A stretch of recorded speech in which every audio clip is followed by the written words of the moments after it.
ಕಾಂಗ್ರೆಸ್ನಲ್ಲಿ ಕುರ್ಚಿ ಕಚ್ಚಾಟ ಮುಂದುವರಿತಾ ಇದೆ. ಈ ಮಧ್ಯೆ ಸಿಎಂ ಸಿದ್ದರಾಮಯ್ಯನವರ ಪರವಾಗಿ ಹಲವರು ಬಹಿರಂಗ ಬ್ಯಾಟಿಂಗ್ ಅನ್ನು ಮುಂದುವರಿಸಿದ್ದಾರೆ.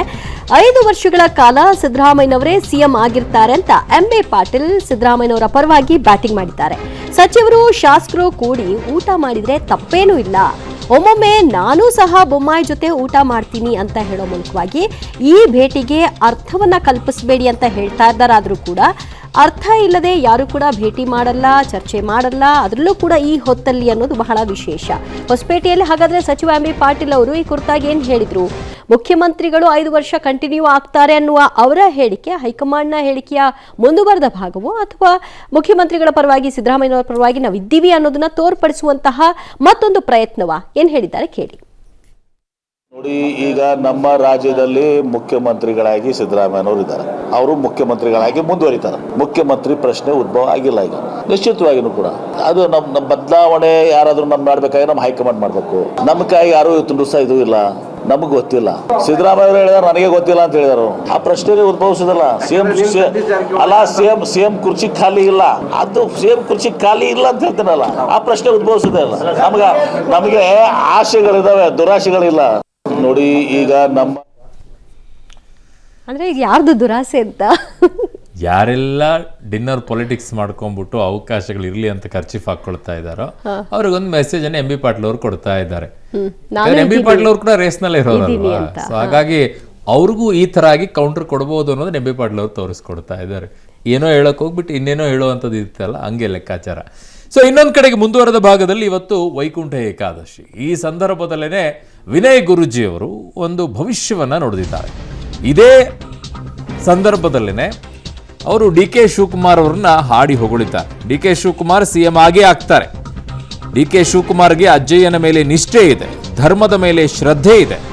ಗುರುಗಳ ಅನುಗ್ರಹದಿಂದ ಈ ಅವಧಿಯಲ್ಲೇ ಡಿ ಕೆ ಶಿವಕುಮಾರ್ ಸಿಎಂ ಆಗ್ತಾರೆ. ಡಿ ಕೆ ಶಿವಕುಮಾರ್ ಸಿಎಂ ಆದ್ರೆ ಖುಷಿ ಪಡ್ತೀವಿ ಅಂತ ಹುಕ್ಕೇರಿಯ ಪಟ್ಟಣದಲ್ಲಿ ವಿನಯ್ ಗುರೂಜಿ ಭವಿಷ್ಯವನ್ನ ನುಡಿದಿರೋದು.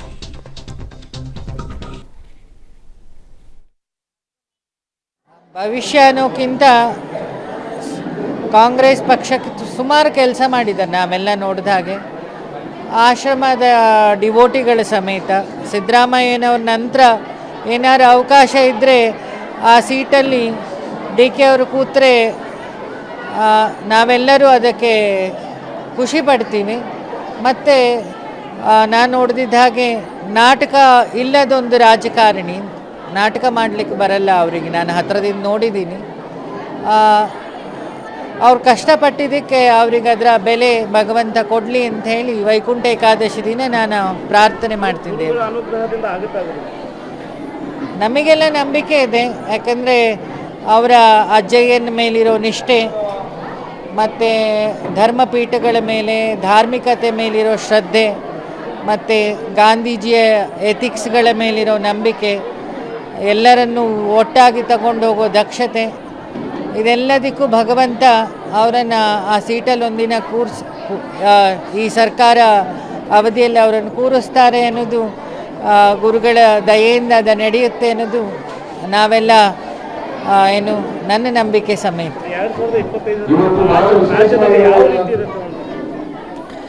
ರಾಜಕಾರಣ ಅನ್ನೋದು ರಾಜಕೀಯ ವ್ಯಕ್ತಿಗಳ ಚಿಂತನೆ ಮೇಲೆ ಡಿಪೆಂಡ್ ಆಗಿರೋದು, ಗ್ರಹಗತಿಗಳ ಮೇಲೆ ಡಿಪೆಂಡ್ ಆಗಿದೆ ಅಂತ ನಂಗೆ ನಂಬಲ್ಲ ನಾನು. ಕೆಲವು ರಾಜಕಾರಣಿಗಳು ಗ್ರಹಗತಿಗಳ ಮೇಲೆ ಇಟ್ಕೊಂಡಿರ್ತಾರೆ. ಈ ವರ್ಷ ನನ್ನ ಗ್ರಹಗತಿ ಬದಲಾವಣೆ ಆಗ್ಬಿಡುತ್ತೆ, ನಂಗೆ ಅಧಿಕಾರ ಸಿಗುತ್ತೆ ಅಂತ ಹೇಳಿ. ಬಟ್ ವಿನಯ್ ಗುರೂಜಿಯವರು ಆ ವಿಚಾರದಲ್ಲಿ ಹೇಳಿದ್ದಾರೆ, ಅವರ ಚಿಂತನೆಗಳು, ಅವರಿಡುವಂಥ ಹೆಜ್ಜೆಗಳು, ಅದರ ಮೇಲೆ ಅವರಿಗೆ ಪೊಸಿಷನ್ಗಳು ವಿಚಾರದಲ್ಲಿ ಅಂತ ಹೇಳಿ. It's a very valid point ಅದು. ಓಕೆ, ಇನ್ನು ಬಿಜೆಪಿಯ ರಾಜ್ಯಾಧ್ಯಕ್ಷ ವಿಜೇಂದ್ರಗೆ ಅಪ್ಪನ ಬೆಂಬಲ ಸದಾ ಇರುತ್ತೆ. ಆದ್ರೆ ಸಭೆಯಲ್ಲಿ ವಿರೋಧಿಗಳಿಗೆ ಸಂದೇಶ ಕೊಡೋ ಮೂಲಕವಾಗಿ ನಾನು ಜೊತೆಯಾಗಿ ನಿದ್ದೀನಿ ಅನ್ನೋದನ್ನ ಮಗದೊಮ್ಮೆ ಪ್ರೂವ್ ಮಾಡಿದ್ದಾರೆ ಯಡಿಯೂರಪ್ಪನವರು. ಪುತ್ರನ ರಕ್ಷಣೆಗೆ ಮಾಜಿ ಸಿಎಂ ಯಡಿಯೂರಪ್ಪ ಚಾಣಾಕ್ಷ ಹೆಜ್ಜೆಯನ್ನ ಇಟ್ಟಿದ್ದಾರೆ. ಬಿಎಸ್ವೈ ವಿಶ್ವಾಸಕ್ಕೆ ವಿರೋಧಿಗಳು ಉಡಿ ಸಾಕ್ತಾರಾ? 4 ಗೋಡೆ ಮಧ್ಯೆ ಮಾತಾಡಿ ವಿರೋಧಿಗಳ ಚಿತ್ಗೆ ಗೇಮ್ ಪ್ಲಾನ್ ಮಾಡಿದ್ರ? ಹಾಗಾದ್ರೆ ನಾನು ಸುಮ್ಮನೆ ಕೈಕಟ್ಟಿ ಕುಂತಿಲ್ಲ, ಪುತ್ರನ ಬೆನ್ನಿಗೆ ಸದಾ ಇದ್ದೀನಿ, ಪುತ್ರನ ವಿರುದ್ಧ ಕತ್ತಿ ಮಸಿಯುವ ಗುಂಪಿಗೆ ಈ ಮೂಲಕ ಯಡಿಯೂರಪ್ಪನವರು ಟಕ್ಕರ್ ಕೊಟ್ಟಂತಹ ಮಾತುಗಳಿವು.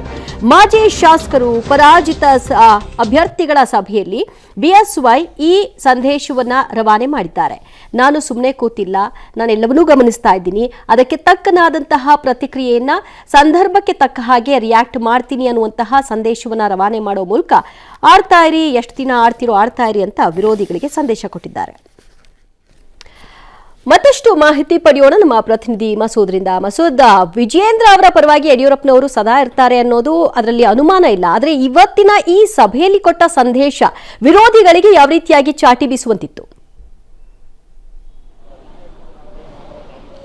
ದಿವ್ಯಾ, ಒಂದು ಹಂತದಲ್ಲಿ ರಾಜ್ಯ ಬಿಜೆಪಿಯಲ್ಲಿ ಯಡಿಯೂರಪ್ಪನವರ ಖುದ್ದಾಗಿ ಮುಂದೆ ನಿಂತು ಒಂದು ರೀತಿಯಲ್ಲಿ ಯತ್ನಾಳ್ ತಂಡ ಏನಿದೆ ಅವ್ರ ಹತ್ರ ಒಂದು ರೀತಿಯಲ್ಲಿ ಸಹಕಾರ ತತ್ವ ಸಂದೇಶವನ್ನು ರವಾನೆ ಮಾಡಿದ್ರು.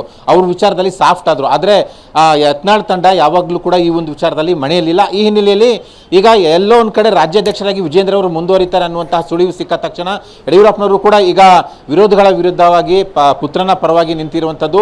ಇವತ್ತೇನು ಪರಾಜಿತರು ಮತ್ತು ಮಾಜಿ ಶಾಸಕರ ಸಭೆ ಕರೆಯಲಾಯಿತು, ಆ ಸಭೆಗೆ ಖುದ್ದಾಗಿ ಯಡಿಯೂರಪ್ಪನವರು ಕೂಡ ಬಂದಿದ್ರು. 130ಕ್ಕೂ ಹೆಚ್ಚು ಪರಾಜಿತರು ಮಾಜಿ ಶಾಸಕರು ಈ ಸಭೆಗೆ ಬಂದಿದ್ರು.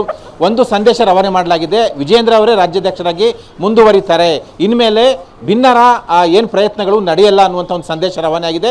ಜೊತೆಗೆ ಇದೇ ಜೋಶಲ್ಲಿ ಪಕ್ಷ ಸಂಘಟನೆ ಮಾಡಬೇಕು, ಮುಂದಿನ 3 ವರ್ಷ ಪಕ್ಷ ಸಂಘಟನೆ ಮಾಡಬೇಕು, ಮುಂಬರುವ ವಿಧಾನಸಭೆ ಚುನಾವಣೆ ವಿಜೇಂದ್ರ ಅವರ ನೇತೃತ್ವದಲ್ಲಿ ನಡೆಸಬೇಕು ಅನ್ನುವಂಥ ಸಂದೇಶವನ್ನು ಕೂಡ ವಿರೋಧಿ ಪಡೆಗೆ ಯಡಿಯೂರಪ್ಪನವರ ಮುಖಾಂತರ ರವಾನೆ ಮಾಡಲಾಗಿದೆ. ಜೊತೆಗೆ ಮುಂಬರುವಂತಹ ಸ್ಥಳೀಯ ಸಂಸ್ಥೆಗಳ ಚುನಾವಣೆಗೂ ಕೂಡ ತಯಾರಿ ಮಾಡ್ಕೋಬೇಕು ಅನ್ನುವಂತಹ ಚರ್ಚೆಗಳು ನಡೆದಿದ್ದಾವೆ. ಇದೇ ಸಂದರ್ಭದಲ್ಲಿ ಯತ್ನಾಳ್ ತಂಡದ ವಿರುದ್ಧವಾಗಿ ಏನು ಶಿಸ್ತು ಕ್ರಮ ಇನ್ನೂ ಕೂಡ ಆಗಿಲ್ಲ. ಬಹಿರಂಗವಾಗಿ ಪಕ್ಷದ ನಾಯಕತ್ವ ವಿರುದ್ಧ ಅವರು ಮಾತನಾಡ್ತಿದ್ರು ಕೂಡ ಹೈಕಮಾಂಡ್ ಅವರು ಕೂಡ ಇನ್ನೂ ಕೂಡ ಶಿಸ್ತು ಕ್ರಮ ತೆಗೆದುಕೊಳ್ಳದೆ ವಿಳಂಬ ಧೋರಣೆ ಅನುಸರಿಸುತ್ತಿದ್ದಾರೆ. ಈ ಬಗ್ಗೆಯೂ ಕೂಡ ಮತ್ತೊಮ್ಮೆ ಒತ್ತಡ ಹಾಕಬೇಕು ಹೈಕಮಾಂಡ್ ಮೇಲೆ ಅನ್ನುವಂತಹ ಒತ್ತಾಯವನ್ನು ಕೂಡ ಇದೇ ಸಂದರ್ಭದಲ್ಲಿ ರೇಣುಕಾಚಾರ್ಯ ಅವರು ಸಭೆಯಲ್ಲಿ ಮಾಡಿದ್ರು. ಜೊತೆಗೆ ಯಾರೆಲ್ಲ ಯತ್ನಾಳ್ ಅವರಿಗೆ ಹಿಂದೆ ನಿಂತು ಸಪೋರ್ಟ್ ಮಾಡ್ತಾ ಇದ್ದಾರೆ ಅವ್ರ ವಿರುದ್ಧನೂ ಕೂಡ ಕ್ರಮ ಆಗಬೇಕು, ಅವರು ಈ ಒಂದು ಕೆಲಸವನ್ನು ಬಿಡಬೇಕು, ಪಕ್ಷ ಅಸ್ಥಿರ ಆಗುತ್ತೆ. ಇದರಿಂದ ಯಡಿಯೂರಪ್ಪನವರೇ ಸುಪ್ರೀಮು, ಅವರೇ ಪಕ್ಷ ಕಟ್ಟಿದ್ದು, ರಾಜ್ಯಾಧ್ಯಕ್ಷರಾಗಿ ವಿಜೇಂದ್ರ ಅವರೇ ಸುಪ್ರೀಮು, ಹಾಗಾಗಿ ಅವ್ರ ಕೈ ಬಲಪಡಿಸಬೇಕು ಯಾರೇ ಇದ್ರು ಅನ್ನುವಂಥ ಒಂದು ಸಂದೇಶ ಕೂಡ ರವಾನೆ ಆಗಿರುವಂಥದ್ದು.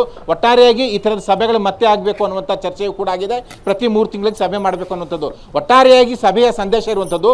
ಒಂದು, ಇನ್ಮೇಲೆ ವಿರೋಧಿ ಬಣದ ಪ್ರಯತ್ನಗಳು ಯಾವುದು ಕೂಡ ನಡೆಯೋದಿಲ್ಲ ಅನ್ನುವಂಥ ಖಡಕ್ ಆದಂತಹ ಸಂದೇಶವನ್ನು ಕೂಡ ಈ ಮೂಲಕ ರವಾನೆ ಮಾಡಲಾಗಿದೆ. ದಿವ್ಯಾ, ಥ್ಯಾಂಕ್ ಯು ಮಸೂದ್, ನಿಮ್ಮೆಲ್ಲ ಮಾಹಿತಿಗೆ.